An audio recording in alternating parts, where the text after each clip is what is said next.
Novel کاف time بقلم Rabia Khan. Case number 3.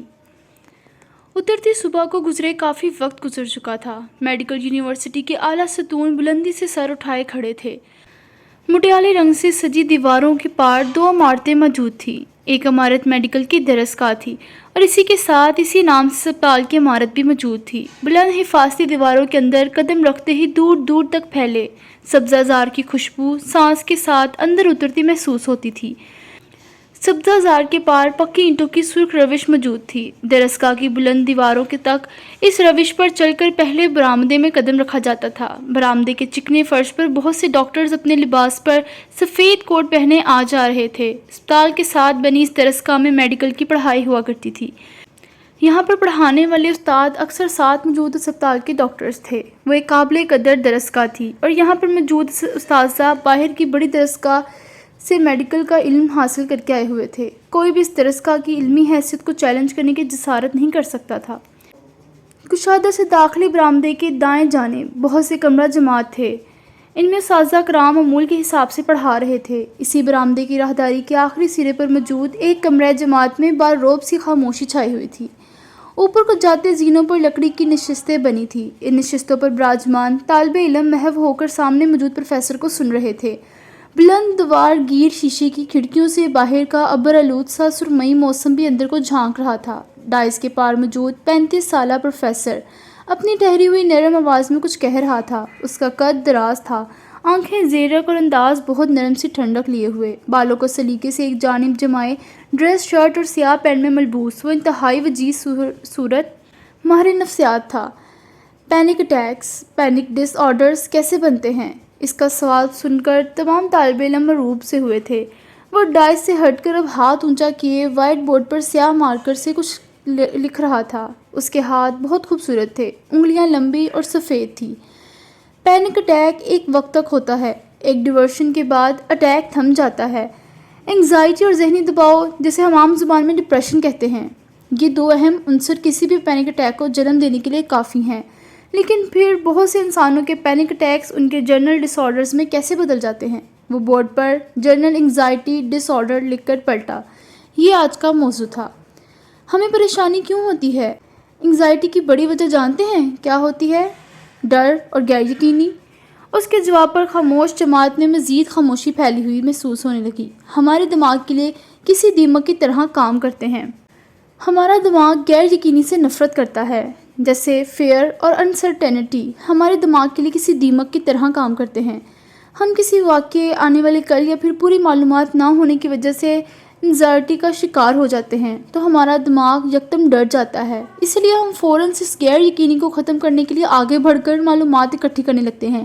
یہ معلومات اکٹھی کرتے وقت دراصل ہم انگزائٹی کا شکار ہو رہے ہوتے ہیں، لیکن ہمیں اس کا ادراک نہیں ہوتا. کچھ لوگ آنے والے کل کا سوچ کر پریشان ہوتے ہیں. کیوں ہوتا ہے ایسا کہ رات کو اکثر اپنے فیوچر کے بارے میں سوچ کر آپ کو سانس لینے میں دشواری سی ہونے لگتی ہے؟ وہ اس لیے کیونکہ آپ کے دماغ کو نہیں پتا کہ آنے والے کل میں کیا ہونے والا ہے.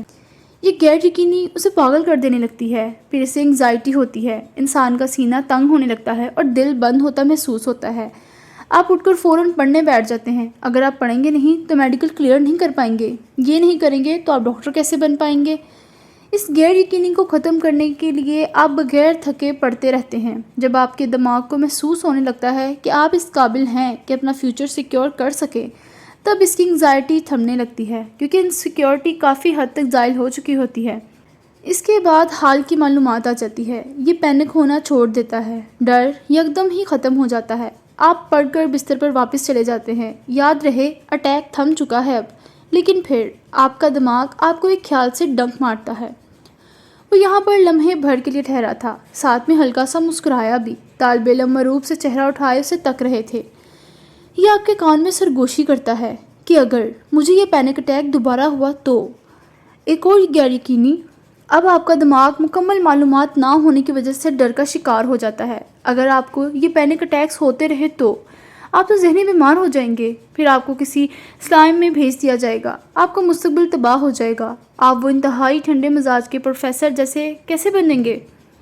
غیر یقینی پلس ڈر مل کر آپ کو پھر سے پاگل کرنے لگتے ہیں اور یہاں سے پینک اٹیکس، پینک ڈس آرڈر بننے لگتے ہیں.